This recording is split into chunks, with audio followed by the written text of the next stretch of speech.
How to not join a cult. Easier said than done because the hard part is you don't know you're in a cult when you're in one. Mainly due to the fact that defining a cult is very difficult to begin with. How would you define a cult?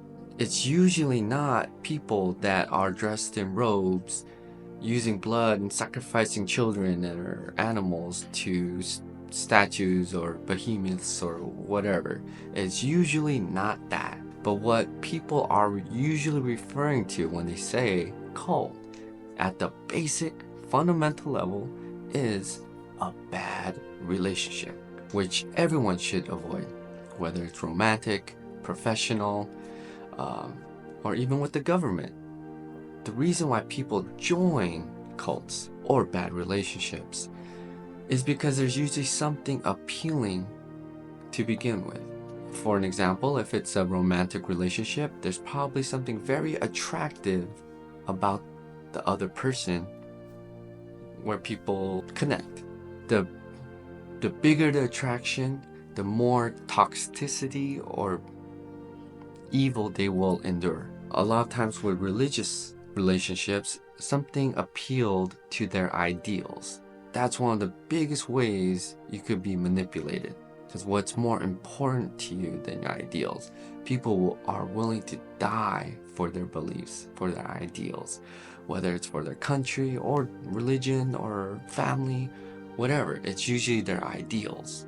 What we need to acknowledge is the bad part of the relationship, and that could be tricky because we all have the ability to make excuses or rationalize anything. But what I want to point out is what the Bible says about bad relationships. I think we should all understand that God never intended for people to rule over other people. When God first established the nation of Israel, per the Bible, there was no king for the longest time. Other nations had kings. So the people, when they saw that, they're like, we want a king. Because they demanded it, God gave it to them. And if you read the Bible, because of the long lines of kings that they had, they ran into a lot of trouble, except for a few of them. The Bible says we should pay attention to witnesses. If two or more people try to establish a fact that you're in a bad relationship, you should investigate, you should pay attention to those testimonies or witnesses, because we could rationalize anything. We have to get to the bottom truth.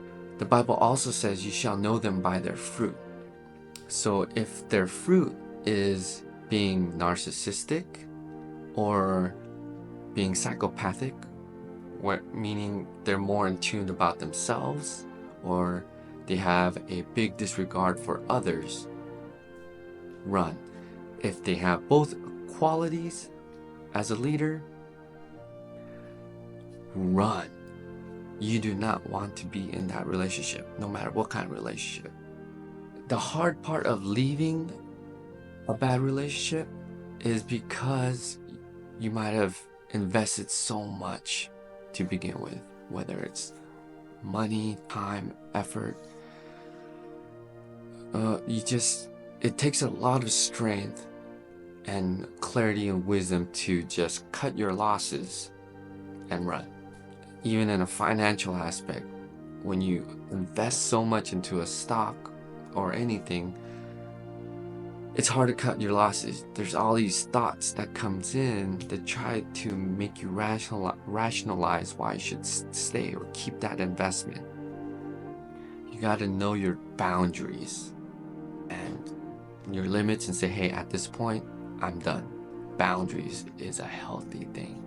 Yeah, I sympathize anyone that has to deal with such a thing or has ever left a bad relationship, because there is a lot of times a lot of heartbreak because it was a soul tie or a lot of things invested into that relationship. And now when you have to leave, you have to go through a whole onslaught of changes, culture clashes, and it could affect you, but it's necessary. It's still a lot better than being in a bad relationship. Because what is more important than relationships? Hope it helps. To become a better free thinker, I advise you to read the book The Game of Life and How to Break It, available on Amazon. And hopefully it'll help you answer a lot of questions that you didn't know you have.